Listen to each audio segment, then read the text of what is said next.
अस्सलाम वालेकुम स्टूडेंट्स। आज हमने क्वेश्चन नंबर 9 करना है बिल्स ऑफ एक्सचेंज का। तो शुरू करते हैं। ऑन 1 सितंबर 2005 ए ओज बी। यहाँ पे बात का मतलब ये होगा कि ए बी का मकरूज़ है। अ सम ऑफ रुपीज़ 3000 रुपीज़ के, यानी यहाँ पे ये बताया गया है कि ए ने बी से कर्ज़ा लिया है 3000 रुपये। ही गिव्स हिम एक्सेप्टेंस, उसने अपनी acceptance the. He gives him acceptance for ₹3000, यानी कि ए बी का मकरूज़ है और उसने ये कहा है कि बिल बना दो 2 माह का। यानी ए ने बी से उधार पैसे लिए और उसका 3000 का जो है वो बिल बना दिया 2 मंथ्स का। B endorse the bill in the favour of C. B ने सी को इंडोर्स कर दिया। इंडोर्समेंट का मतलब मैंने आपको पहले भी बताया था। इसका मतलब ये होता है कि हमने किसी से पैसे लिए होते हैं तो हम अपना बिल जिस बंदे से हमने पैसे लिए होते हैं उसको दे देते हैं और उसे ये कहते हैं कि मेरे पैसे ए ने देने हैं, तो तुम ऐसा करो, ये वाला बिल रख लो और जब ए पैसे देगा तो तुम वो पैसे रख लेना। यानी बी ने भी किसी सी बंदे से पैसा लिया हुआ है और उसने अपना बिल उसको इंडोर्स कर दिया है। बिल इज़ डिसऑनर्ड बाय ए। ठीक है, ए से बिल जो है वो डिसऑनर हो गया है, मुस्तरद हो गया है ऑन द ड्यू डेट, मुकर्ररा तारीख पे। यानी कि यहाँ पे ये कहानी है कि ए ने बी से उधार पैसे लिए और उसने बिल बना दिया और बिल बनाने के बाद उसने जो है बी ने क्या किया, वही बिल सी को दे दिया और सी से ये कहा कि जब ए पैसे देगा तो तुम उससे ले लेना। लेकिन ड्यू डेट पे ए ने जो है वो पैसे देने से इनकार कर दिया। ठीक है, ये कहानी है। इस क्वेश्चन में बताया गया है gives the entries in the books of A B and C. यानी हमने 3 जर्नल्स बनाने हैं, 3 बुक्स बनानी है, ए की, बी की और सी की। ठीक है, तो सबसे पहले हम देखते हैं जर्नल बी का पहले बनेगा। बी का जर्नल क्यों पहले बनेगा? क्योंकि बी ने पैसे दिए हुए हैं। बी यहाँ पे ड्रॉयर है, मतलब बिल बनाने वाला। तो हम क्या करेंगे, बी का जर्नल इस तरह से, सबसे पहले ए ने बी से पैसे लिए तो bill receivable to A account. ठीक है, 3000 से लिख देंगे और ए अपनी बुक पे लिखेगा bill B to bills payable, क्योंकि बी ने जो है वो पैसा दिया तो बी को डेबिट कर देगा और बिल्स पेएबल क्रेडिट हो जाएगा। मतलब यहाँ पे ये कहेंगे कि बी ए जो है वो एक किस्म की लाइबिलिटी ले रहा है बी से और उसने बिल बना दिया 3000 रुपये का। ठीक हो गया। अब नेक्स्ट डेट में क्या हुआ, बी ने अपना बिल दे दिया सी को, तो सी अपनी बुक में क्या एंट्री करेगा, पहले बी को देखते हैं। बी अपनी बुक में ये एंट्री करेगा कि मैंने सी को बिल दे दिया, बिल मेरे पास से चला गया। अब बी के पास से बिल चला गया तो बी उसको कर देगा क्रेडिट और सी को कर देगा डेबिट। सी को डेबिट क्यों करेगा, क्योंकि सी उसकी लाइबिलिटी थी। यानी सी एक ऐसा पर्सन है जिसकी अदायगी जो है वो बी ने करनी है, जिसको रकम अदा करनी है बी ने। तो बी ने बिल की सूरत में रकम अदा कर दी तो लाइबिलिटी सी की जो है वो, सी जो लाइबिलिटी है वो ख़त्म हो गया। ठीक है, क्योंकि सी को हमने रकम की अदायगी कर दी बिल की सूरत में और उसे ये कहा कि ड्यू डेट पे जब ए पैसे देगा तो तुम रख लेना।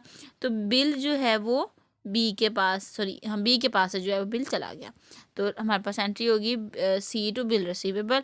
अब यही बिल आ गया सी के पास, सी अपनी बुक में एंट्री करेगा bill receivable debit and B credit, क्योंकि उसने पैसा बी से वसूल करना था। अब बी को वो कर देगा क्रेडिट क्योंकि बिल से अब उसने पैसा वसूल करना है। जिसके पास बिल होता है वो ही पैसा वसूल करता है। अब यहाँ पे ये कहा गया है कि ड्यू डेट पे, ठीक है, ड्यू डेट पे क्या हुआ है, बिल हमारा डिसऑनर हो गया। डिसऑनर से मुराद ये है कि हमारे पास बिल जो है वो ए ने देने से इनकार कर दिया। अब ड्यू डेट पे क्या होगा, बी अपनी बुक में एंट्री क्या करेगा, बी ये करेगा कि मैंने सी को पैसे देने हैं और ए से पैसे वसूल करने हैं, जो कि नहीं हो सका। तो दोबारा से ए उसका बन गया डेटर, ठीक है, और सी हो गया क्रेडिटर, दोबारा से बन गया। यानी जिसके पैसे देने थे वो नहीं दे सका तो वो दोबारा से क्रेडिट हो जाएगा, और जिससे पैसा वसूल करना था उससे पैसा नहीं वसूल किया और उसको कर दिया डेबिट। ये बात मैंने आपको पहले भी बताई है कि जिनसे पैसा वसूल करना हो वो डेबिट होते हैं और जिनको पैसा अदा करना हो वो क्रेडिट होते हैं। इस हवाले से ए हमारे पास हो जाएगा डेबिट और सी हो जाएगा क्रेडिट। ए अपनी बुक में एंट्री ये करेगा कि मैं बिल जो था वो अदा नहीं कर सका, तो बिल पेएबल में बस डेबिट हो गया, और बी हमारे पास हो गया क्रेडिट 3000 रुपये से। ठीक है। सी अपनी बुक में क्या एंट्री करेगा? सी अपनी बुक में इसी एंट्री की रिवर्स एंट्री कर देगा, बी को दोबारा से डेबिट कर देगा और बिल रिसीवेबल क्रेडिट कर देगा और नीचे लिख देगा बिल डिसऑनर्ड। ठीक है, ये इसी की नीचे डिटेल है जो कि यहाँ पे नेक्स्ट पेज पे चली गई थी। ठीक है, तो ये हमारा था क्वेश्चन ए, बी और सी के जर्नल का। इसमें मैं दोबारा रिपीट कर रही हूँ। सबसे पहले bill receivable to A entry होगी बी की बुक में, बी अपनी बुक में एंट्री करेगा bill receivable to B to bill payable, क्योंकि बी के लिए वो ए के लिए लाइबिलिटी है और बी ने जो है वो उसके डेटर है, उसने वसूल करने हैं पैसे। उसने अपना बिल सी को दे दिया, बिल इसके पास से ख़त्म हो जाएगा, इसके पास आया था इसने डेबिट किया, जब चला गया तो इसने कर दिया क्रेडिट। तो इस हवाले से बिल चला गया और सी इसकी लाइबिलिटी थी जो कि ख़त्म हो गई और उसको कर दिया उसने डेबिट। तो सी अपनी बुक में एंट्री करेगा मेरे पास बिल आ गया और बिल जो है वो मैंने रिसीव करना है किसकी सूरत में? पैसों की सूरत में। तो मैं बी को कर देता हूँ क्रेडिट, क्योंकि जिससे पैसा वसूल करना है वो तो फारिग हो गया। ठीक है, सब में सेम अमाउंट आएगी, क्योंकि जितने ही पैसे का बिल बनता है उतने ही पैसे की सब में सेम अमाउंट आएगी। ठीक है, 3000 से एंट्री हो जाएगी। उसके बाद ड्यू डेट पर जब बिल डिसऑनर हो गया तो जिससे पैसे वसूल करने थे उसको डेबिट कर देंगे, जिसको पैसे अदा करने थे उसको क्रेडिट कर देंगे। बिल यहाँ पे बी कर देगा बिल पेएबल डेबिट और बी क्रेडिट, और यहाँ पे सी एंट्री करेगा bill B debit and bill receivable credit. तो ये था हमारा क्वेश्चन नंबर 9। नेक्स्ट हमने देखना है क्वेश्चन नंबर 10। तो बच्चों क्वेश्चन नंबर 10 में ये बताया गया है ऑन जनवरी 2005 ए ओज बी, ठीक है ना, तकरीबन ऊपर जैसा ही क्वेश्चन है ये भी। ठीक है, 2000 रुपये का बिल बनाया गया। ही गिव्स हिम एक्सेप्टेंस 2000, ठीक है ना। इसमें से ए जो है वो बी का मकरूज़ है, 2000 का बिल बना था, बिल जो है वो बाद में क्या हो गया, जो है वो बना 3 माह का। बी ने जो है वो बिल कर दिया send to bank for collection.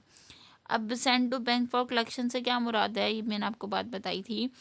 इसका मतलब ये होता है कि हमने जो बिल है वो कलेक्शन के लिए भेज दिया है बैंक में। यानी कि जो बी है वो कह सकते हैं कि वो बहुत बिजी पर्सन है, उसके पास इतना टाइम नहीं कि वो बिल्स को संभाल के रख सके और ड्यू डेट पे उनकी रकम ले सके। वो ये कहेगा जाके बैंक को कि ये मेरी अमानत है, ठीक है, ये जो बिल है ये मेरी अमानत है, तो ये बिल आपने अपने पास रखना है और जब बिल की ड्यू डेट आएगी तो आपने वो पैसा वसूल कर लेना है। ठीक है, ये कलेक्शन की एंट्री हमने पीछे भी पढ़ी है। तो इस हवाले से जो है वो आपने ये क्वेश्चन करना है। आगे ये बताया गया है कि बिल जो है वो डिसऑनर हो गया ऑन द ड्यू डेट पे बिल डिसऑनर हो गया and by A and bank paid the noting charges. ठीक हो गया। अब यहाँ पे नोटिंग चार्जेस की एंट्री है, जैसे हमने क्वेश्चन नंबर 7 में किया था, नोटिंग चार्जेस 6 में था शायद, नोटिंग चार्जेस की हम लोगों ने एंट्री की थी, सेम यही वही एंट्री होनी है, सिर्फ यहाँ पे बैंक फॉर कलेक्शन के हिसाब से हमने एंट्री कर देनी है। तो बच्चों आप लोगों ने कोशिश करनी है इस क्वेश्चन को खुद करने की। ठीक है, ना समझ आएगी तो मुझसे पूछ लीजिएगा। नेक्स्ट हम इंशाल्लाह क्वेश्चन नंबर 11 करेंगे। तब तक के लिए अल्लाह हाफिज़।